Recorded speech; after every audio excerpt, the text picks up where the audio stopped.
Hello, नमस्ते, अस्सलाम वालेकुम, सत श्री अकाल। मैं अंकित सिंह रावत, आपका अपना होस्ट एंड दोस्त, स्वागत करता हूं आपका अपने ब्लैक एंड व्हाइट शो में, जहां बातें होती है फेस टू फेस, जहां मिलते हैं हम ऐसी शख्सियतों से जिनकी कहानी न सिर्फ प्रेरणादायक होती है बल्कि आपके जीवन बदलने का दम रखती है। आज हमारे बीच मौजूद है एक ऐसी शख्सियत जिन्होंने अपने जीवन में साहस, संघर्ष और आत्मविश्वास से सफलता की ऊंचाइयों को छुआ है। तालियों की गड़गड़ाहट के साथ स्वागत करना चाहूंगा पूर्व स्टैंडिंग कमेटी चेयरमैन एडीएमसी, वर्तमान में निगम पार्षद दिलशाद गार्डन वार्ड 219 श्री वीर सिंह पवार जी का। धन्यवाद सर। सर, सबसे पहले मैं जानना चाहूंगा आपकी जर्नी के बारे में कि आपकी प्रारंभिक शिक्षा कैसी रही, किस तरह का जीवन आपने स्टार्टिंग में जी। धन्यवाद अंकित जी। मैं देवभूमि उत्तराखंड का रहने वाला हूँ। देवप्रयाग मेरा क्षेत्र है। प्रारंभिक शिक्षा 12वीं करके मैं राज रघुनाथ इंटर कॉलेज देवप्रयाग से मैंने शिक्षा ली और उसके बाद मैं दिल्ली आ गया। जाकिर कॉलेज से, इवनिंग कॉलेज से मैंने बीए पास किया। दिन में नौकरी करता था और शाम को अपना कॉलेज जाता था। पढ़ने की इच्छा थी आगे,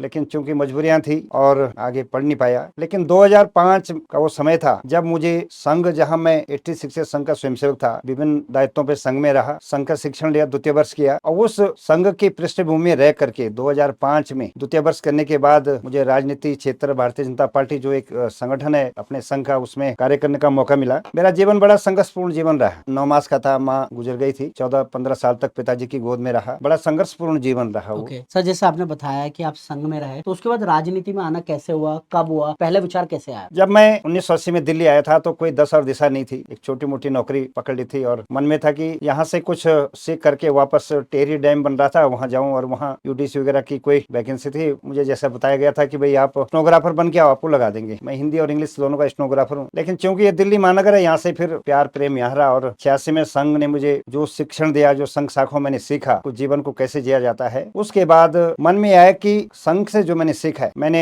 90 तक नौकरी की। उसके बाद मैंने अपना छोटा मोटा व्यवसाय दिल्ली में स्टैब्लिश किया। निश्चित तौर पर जो संघ ने मुझे सिखाया वो मैंने अपने व्यापार में भी और अपने निजी जीवन में भी उतारा और आज आप देख रहे होंगे कि वो संघ की मुझे बदौलत है, वरदान है मुझे। मैं निरंतर ऊंचाइयों पर जा रहा हूँ, वो मेरे संघ की देन। जब आप राजनीति में पहली बार आए तो उस वक्त क्या क्या चुनौतियां थी? इस समय बोलेंगे तो अपना अस्तित्व तो जीरो था। एक समिति का अध्यक्ष था, वो पॉकेट में दिलशाद गार्डन में मैं रहता था। लेकिन उस समय के जो हमारे लीडर थे वो बड़े प्यार से, और मुझे पूरा राजनीति कैसे चलती, क्या चलती, क्योंकि मुझे संघ का स्वयं से राजनीति बहुत ज्यादा नहीं थी। लेकिन उस समय के अध्यक्ष विनय चावला जी, झा साहब और उन साहब के काम से करके निश्चित तौर पर फिर मैं दिलशाद गार्डन का मंडल अध्यक्ष बना। उसके बाद नवीन सादरा जिला का उत्तराखंड प्रकोष्ठ का जिलाध्यक्ष बना। उसके बाद मेरे नेताओं ने समझा कि इनको कुछ और बड़ा दायित्व दें, दिल्ली प्रदेश भारतीय जनता पार्टी उत्तराखंड प्रदेश का उपाध्यक्ष बनाया। उसके बाद में संयोजक बनाया और इस तरह से राजनीतिक जीवन बड़ा सफलतापूर्ण रहा। जो काम मुझे मेरे संगठन ने मुझे दिया मैंने किया और निश्चित तौर पर उसका परिणाम भी मिला मुझे। 2017 में भारतीय जनता पार्टी निगम पार्षद का मुझे टिकट दिया, क्योंकि दिलशाद गार्डन एक ऐसे क्षेत्र है जहाँ मेरे देवभूमि उत्तराखंड के बहुत विशाल संख्या में रहते हैं। सब मुझे जानते थे, समय से जानते थे। मेरी ईमानदारी कर्मठ में था, जो मुझे वरदान में संघ ने दी या मेरे पिताजी ने दी, अभी भी वही है। और मुझे 2017 से 22 के लिए भारतीय जनता पार्टी के प्रत्याशी के नाते मुझे कौन सा विधायक बना दिलशाद गार्डन से। फिर मेरा सौभाग्य रहा, मेरे नेताओं ने कुछ देखा होगा,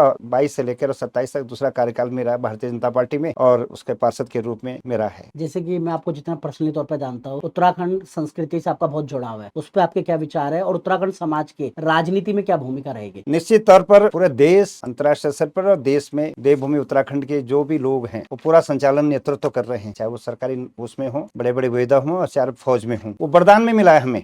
बोले शंकर की बड़ी कृपा हम पर कि जो आदर्श होने चाहिए वो आदर्श हमारे देवभूमि लोगों ने मिला हुआ है। तो निश्चित तौर पर राजनीति में मैं एक सफल भविष्य देखता हूँ उत्तराखंड के जितने भी राजनीति में आए हुए जो लोग हैं। लेकिन मेहनत करनी पड़ेगी किसी भी संगठन में, चाहे अपना व्यापार हो, चाहे कहीं हो, चाहे आप यहाँ पर भी रहें, चाहे कोई व्यवसाय कर रहे हैं, वहां पर आपको उसमें डूबना पड़ेगा, उसके लिए काम करना पड़ेगा। मैं एक दिन में आ गया और मैं राजनीतिक में मुझे टिकट मिल जाए ऐसा नहीं होता। सतत मुझे 2007 से 2002 से टिकट मांग रहा था, 2017 में दी, लेकिन धैर्य नहीं खोया। तो मैं उत्तराखंड के जितने युवक नवयुवक हैं जो भी राजनीति में आना चाहते हैं, किसी भी निस्वार्थ भाव से और जो काम संगठन देता है संगठन पर विश्वास करके, मैंने भी भारतीय जनता पार्टी के संगठन पर विश्वास किया और अपने को संगठन से हमेशा नीचे रखा। मैंने आजकल देख रहा हूँ कई लोग 2 दिन आते हैं, अपनी फोटो खिंचवा के चले जाते हैं। मेरा सिद्धांत मैं कभी होल्डिंग और पोस्टर में कभी नहीं आया। अगर मैं अपने उत्तराखंड के कार्यकर्ताओं को, देश के सभी कार्यकर्ताओं को भी आग्रह करूंगा, अगर आपने राजनीति में आना है, माननीय मोदी जी ने 1 लाख युवाओं को राजनीति के लिए तैयार करना है, वो ऐसे नहीं तैयार होंगे। उनको बहुत सारी प्रतिबंध अपने ऊपर भी लगाने पड़ेंगे। बहुत सारे प्रतिबंध मेरे जैसे कार्यकर्ता, जो मैं संघ का स्वयंसेवक हूँ या राजनीति में हूँ, बहुत सारे प्रतिबंध मेरे ऊपर है। मुझे समाज को दृष्टि देनी है तो अपना आचरण और व्यवहार भी वैसे रखना पड़ रही है। तो उत्तराखंड के सभी नवयुवकों से आग्रह करूंगा, आप आए राष्ट्रवादी संगठन भारतीय जनता पार्टी से या जहां भी संगठन से आप जुड़ना चाहते हैं, लेकिन उसके प्रति समर्पण भाव होना चाहिए। जैसे कि आपने बताया कि एक आदर्शवादी शख्स होना चाहिए, चरित्र आपका सबसे इंपॉर्टेंट होना चाहिए, लेकिन कहीं ना कहीं लोग लोग ऐसा कहते हैं कि जो राजनीति है वो कीचड़ की तरह है, बहुत गंदा खेल है। तो कभी आपको ऐसा नहीं लगा कि इतनी गंदी चीज से आपको दूर रहना चाहिए? कभी ऐसा विचार आया? जब राजनीति में अपने पर्सनल सिद्धांत और पर्सनल लोभ को लेके आते हैं, लालच को लेके आते हैं, तो आपको कीचड़ लगने लग जाएगा। राजनीति से अच्छा विषय कुछ नहीं है, उसमें राज भी है, नीति भी है। नीतियों के आधार पर आप चलेंगे, समय अनुसार आपने कैसे चलना है तो ठीक है। जहां पर आप पर्सनल बेनिफिट के लिए जाएंगे कि मैं राजनीति में कुछ कमाने के लिए जाऊंगा या नाम के लिए जाऊंगा, तो वो फिर आपको ले जाके गर्त और कीचड़ में डुबाएगा। कभी भी राजनीति में अपना जो सिद्धांत है, जो मूल सिद्धांत उस संगठन का है, उस संगठन के मूल सिद्धांत से भूल करके आप इधर उधर बाएं लेफ्ट और राइट हो जाओगे तो निश्चित रूप कीड़े में डूबोगे। राजनीति बहुत अच्छा विषय है, बहुत अच्छा है, आपने समाज के काम कर सकते हैं।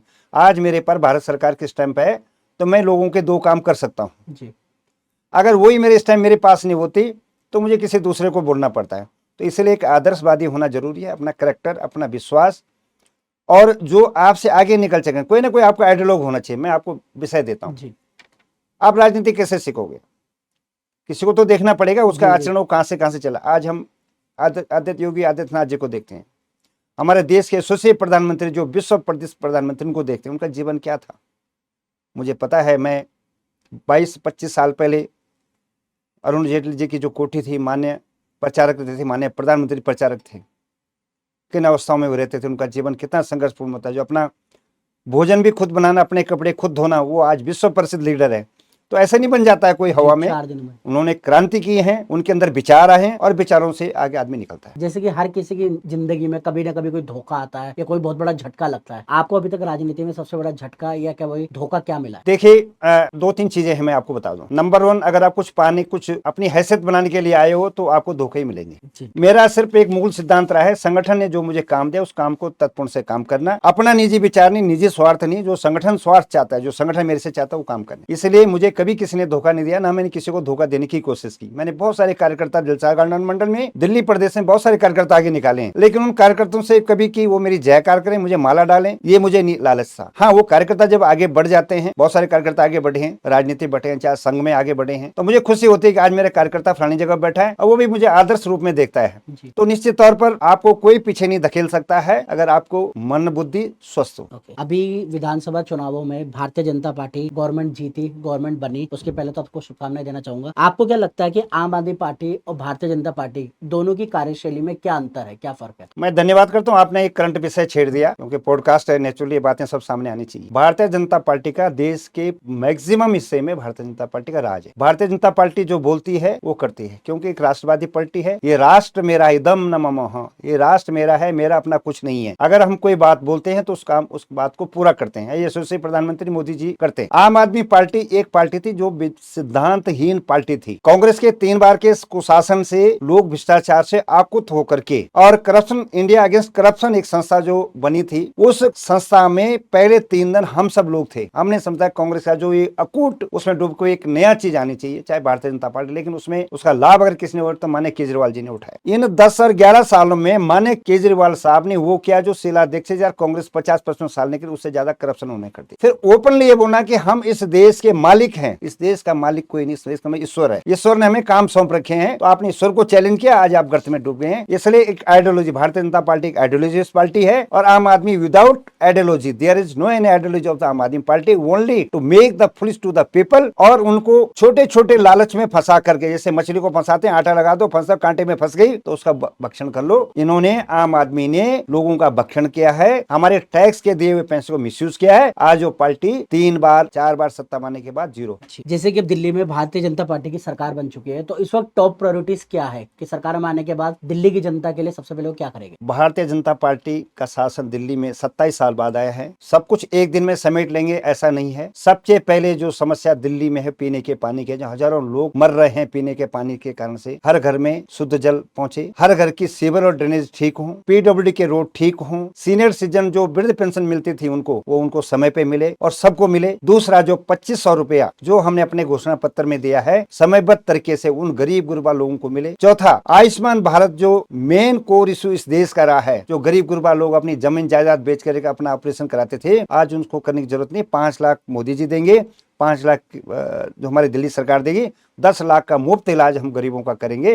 तो सबके प्रायोरिटी बेस पे हैं। लोगों के राशन कार्ड बनने हैं, बहुत सारी समस्याएं हैं, बहुत सारी समस्याएं क्रिएट कर दी। सीनियर सिटीजन 60 साल से ऊपर की सबको मिलनी चाहिए थी, लेकिन आपने कोटा फिक्स कर दिया। कोटा क्या होता है? आपके बजट प्रावधान है, 2.25 करोड़ रुपए का बजट है आपका, उस बजट में आपने प्रावधान भी कर रखे हैं, लेकिन आप देना ही नहीं चाहते हैं। आप विभिन्न उलझा करके आपने 500 वैकेंसी निकाल दी। 500 वैकेंसी से क्या होता है? आप सबको दो जो सीनियर सिटीजन है। आपने तीर्थ यात्रा का ढकोसला किया, आपके यहाँ दिल्ली में जो ट्रांसपोर्ट की चरमरा गई थी। बहुत सारी चीजें जिनको दुरुस्त करना है, और भारतीय जनता पार्टी जो बोलती करती।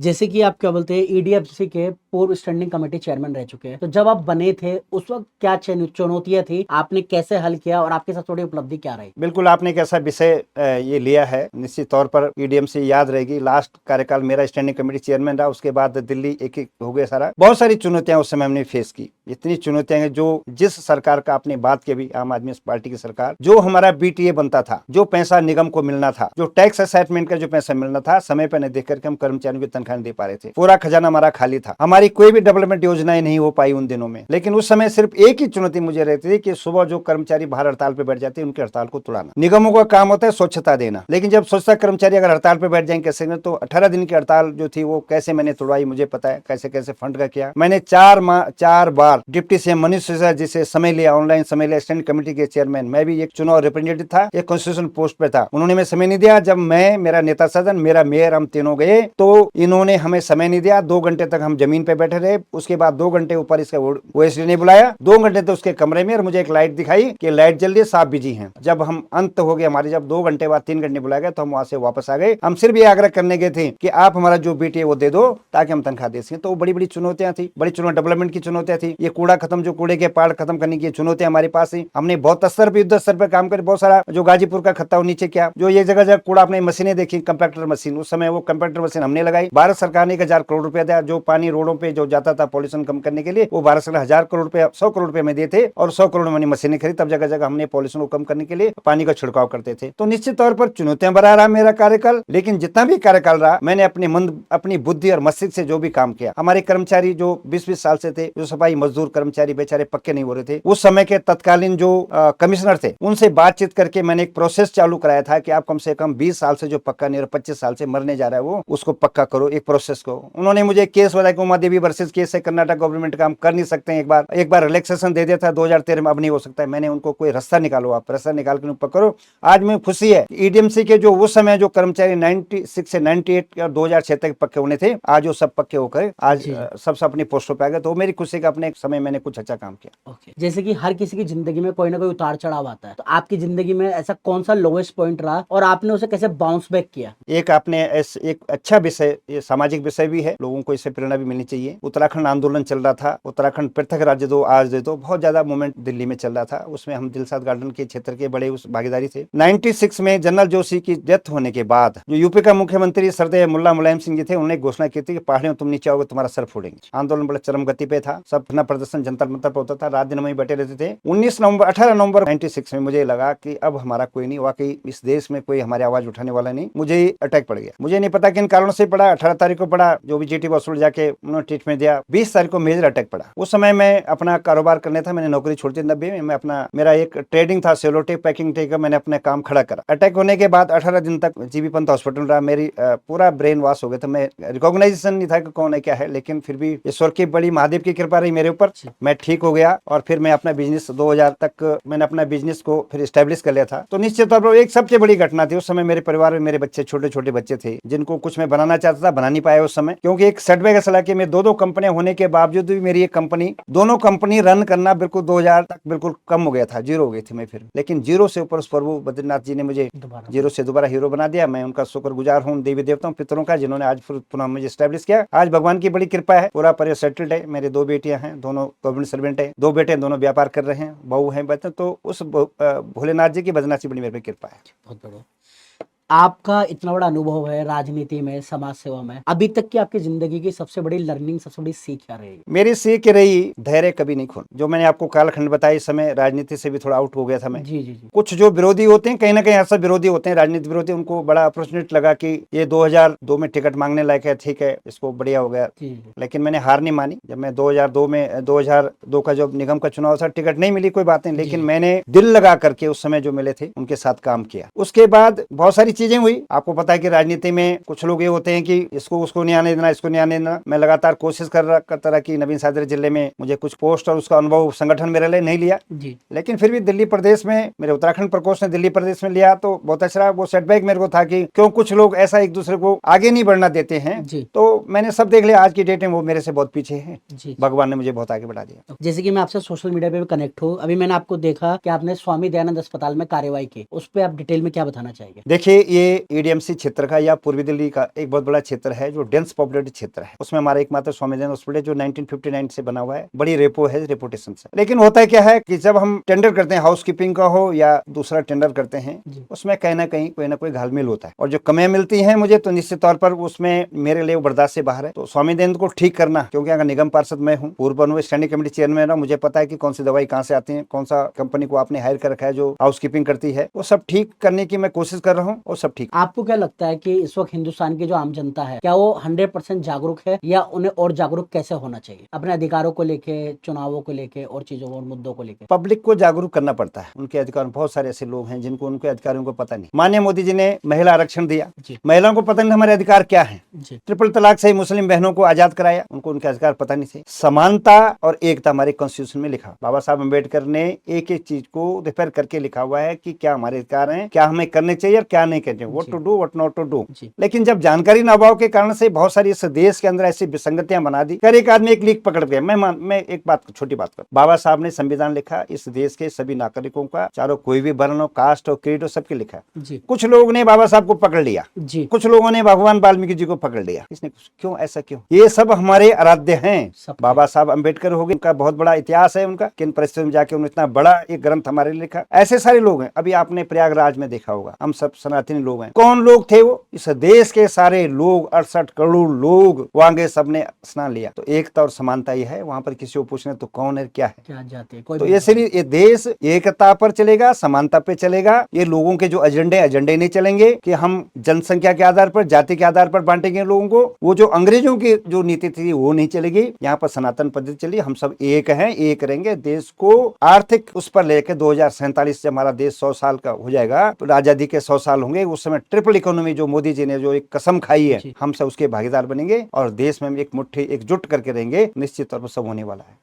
देश के यशस्वी प्रधानमंत्री श्री नरेंद्र मोदी जी, उनसे कभी मिलने का अनुभव हुआ, कभी बात हुई हो किसी तरह से आपकी? मैं बहुत छोटा सा कार्यकर्ता हूँ, बहुत इच्छा होती है, बहुत विषय भी मन में है मिले, ऐसा सौभाग्य प्राप्त नहीं हुआ। लेकिन क्योंकि भारतीय जनता पार्टी का कार्यकर्ता हूँ और एक वरिष्ठता के हिसाब से नजदीक से दिखना हुआ, मिलना, उनके दर्शन करना भी बड़ा मुश्किल है हम जैसे लोगों को। मुश्किल कैसे मैं बता दूं, उनकी जो आप उनकी माथे पे आप नजर नहीं मिला सकते हैं, इतना तेज मैंने देखा उनको कि उस समय स्वयं अपनी आंखों को बंद करना पड़ता है। ऐसे यशस्वी तपस्वी मनीषी हैं और वो भोले शंकर का उनके पर आशीर्वाद है, भगवान बद्रीपाल जी का उनके ऊपर आशीर्वाद है। आपने देखा हो कि जब भी ऊर्जा की कोई कमी होती है तो उत्तराखंड के सुदूर पहाड़ों में चले जाते हैं, वो वहां से एक एनर्जी लेके आते हैं क्योंकि देवभूमि है। तो निश्चित तौर पर अभी सामने तो कभी कोई नहीं हुआ, लेकिन 1-to-1 नहीं हुआ, लेकिन जरूर भविष्य में मेरी इच्छा है जब तक मैं जिंदा हूँ उनके दर्शन जरूर करूँ। जैसे कि भी आपने बताया कि श्री नरेंद्र मोदी जी चाहते हैं 1 लाख लोगों को ट्रेन करना कि वो राजनीति में आए। अगर आपकी वीडियो कोई 25 साल का युवा देख रहा हो जो राजनीति में आना चाहता हो, उसे क्या मैसेज देना चाहेंगे? किस तरह से वो आए, किस तैयारियों के साथ आए, कैसे एंटर करे? राजनीति एक शास्त्र है, उसको पहले अपने उतारना पड़ेगा, उसमें धैर्य। और मैं एक सभी युवाओं को बोल दूं, अपने सर में वो शीतलता रखे, मुंह में शक्कर, मीठी बात करे और पाँव में चक्कर। घूमता है, सर को ठंडा करके मुंह की जो वाणी निकलेगी दूसरे को ये लगना चाहिए कि ये व्यक्ति से मुझे मिलना, इससे मुझे जुड़ना है। अगर आपने कर्कश वाणी से या अपने घमंड उसको दिखा दिया तो फिर आपके पीछे नहीं आएगा। दूसरा, आपके पाँव में चक्कर। संगठन ने जो बोला है, जो समाज के लिए अच्छा क्या है, मैं कहता हूँ जैसे अंकित रावत अभी नहीं किसी राजनीतिक पार्टी से जुड़ा हुआ, लेकिन आप समाज का काम कर रहे हैं। वहाँ सीवरेज खराब थी, पीने का पानी नहीं आ रहा था, वहां पर किसने ऑथराइज कंस्ट्रक्शन कर दिया, या वो पेड़ झुक रहा था, या वो डिपार्टमेंट में गया और वहां भ्रष्टाचार था, उसने उजगार किया। तो ये सब चीजें उस राजनीतिक के लिए जो राजनीति माना चाहता है, ये सब को उठाना चाहिए। दूसरा, अगर आप सही हो अपने विषय को हर डिपार्टमेंट में, चाहे पुलिस से लेकर के और पीएमओ तक की, आप उस बात को सही उठा दो। लेकिन आपको बेसिकल जानकारी होनी चाहिए कि मुझे जो बोलना, जो मैं कर रहा हूँ, वो मेरे पे खरा उतर रहा है, नहीं उतर रहा है,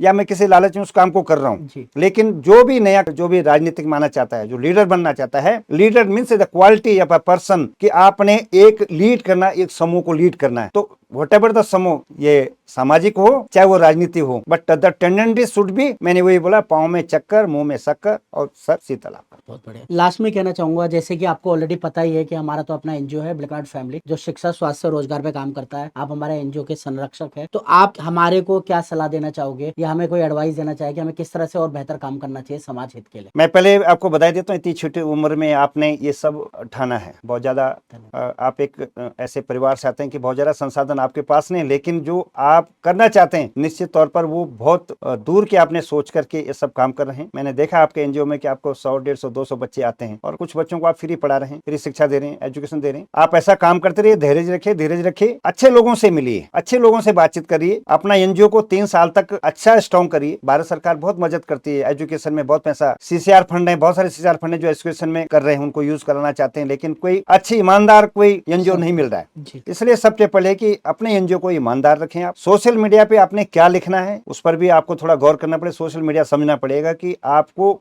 आपसे लोग क्या चाहते हैं, उनकी इंटेंशन क्या है, उनकी उसको किस बात पे वो आप वो बात को उठाना चाह रहे हैं, या आप जहां पर भी गए वो बात आपने, सपोज आज हम पॉडकास्ट कर रहे हैं, इसका कोई एक आउटपुट निकलना चाहिए। थैंकलेस करके उसका कोई फायदा नहीं। द थिंग जो आप एक समाज को देना चाह रहे हैं या देश को कुछ देना चाह रहे हैं अपने मीडिया के, सोशल मीडिया के माध्यम से, उसमें कुछ पॉजिटिवनेस होनी चाहिए। नकारात्मक न तो राजनीति चलती है, राजनीतिक में जो भी आना चाहते हो नकारात्मक नहीं चलेंगे, पॉजिटिव समझेंगे। ये हमारे ऑलवेज अपना एनजीओ को समझना कि ये इसमें पानी है, आधा पानी है। कई लोग तो खाली गिलास है, खाली है, आधा है पानी, मतलब आधा भरा हुआ है। तो हमेशा जब we think that this is half full, it means we are the positive people. जब हम बोलते हैं कि आधा खाली है, तो आधा खाली है मतलब कि नथिंग इज देयर, कुछ है नहीं, खाली आधा, नेगेटिव माइंड। हमें पॉजिटिवनेस चलने, जब पॉजिटिव चलेंगे तो आपके साथ जो लोग चलेंगे वो भी पॉजिटिव रहेंगे, और एक दिन पॉजिटिवनेस इतनी आ जाएगी कि you will be a good man some time after. Okay sir, last हमारा होता है कि आप गोल्डन एडवाइस जनता को जो भी आप देना चाहते हो, last message of this podcast. मैं देश की जनता से, क्षेत्र की जनता से आग्रह करूंगा, जो भी आपके क्षेत्र में एनजीओ के जो काम चल रहे हैं उनमें बढ़ चढ़ के भाग लें। आप इस देश की दशा और दिशा सुधारने में एनजीओ का बहुत बड़ा हाथ है। राष्ट्रीय स्वयंसेवक संघ 100 साल होने जा रहे हैं, 1925 में होता, आज 25 आ गया। उन्होंने देश को सुधारने की कसम खाई है बिना किसी एड के। ऐसे ब्लैक एंड व्हाइट एनजीओ भी है जो इतना छोटा था लेकिन अगर इतना विस्तृत धीरे धीरे होने जा रहा है कि जिसकी हिम्मत है कि 200, 150 बच्चों को या 100 बच्चों को फ्री पढ़ा सकता है। आज के इस भौतिक युग में जहाँ आदमी पैसा चाहता है, जहां पब्लिक स्कूल लाखों रुपए का डोनेशन लेके काम करते हैं, वहां पर एक एनजीओ अगर बिना किसी सहायता का भी, कोई सहायता नहीं करता है, मिलती है कहीं से, वो ऐसी भावना लेके चलता है, निश्चित तौर पर हम सबको इस एनजीओ का साथ देना चाहिए। और मैं पुनः बहुत बहुत बधाई देता हूं कि आपने एजुकेशन के बाद भी अगर इस सूचना क्रांति में भी आप आ गए हैं तो इसको पॉजिटिव में चलाएं, और आपको पुनः बहुत बहुत धन्यवाद। धन्यवाद सर, कीमती समय देने के लिए। कोई गलती हुई हो, कोई मान सम्मान में कमी रही हो तो उसके लिए क्षमा चाहते हैं। आज के एपिसोड के लिए इतना ही। आज का एक एपिसोड नहीं था बल्कि एक जीवनशाला थी, जिसमें श्री वीर सिंह पवार जी ने अपने जीवन के संघर्ष, अपनी सीख को हमारे साथ शेयर किया। उम्मीद करता हूँ आप इसे सिर्फ और सिर्फ पॉडकास्ट की तरह नहीं देखेंगे, बल्कि इससे अपनी सोच को बदलेंगे। जहाँ इंसान, जो इंसान सोच बदल सकता है, वो समाज में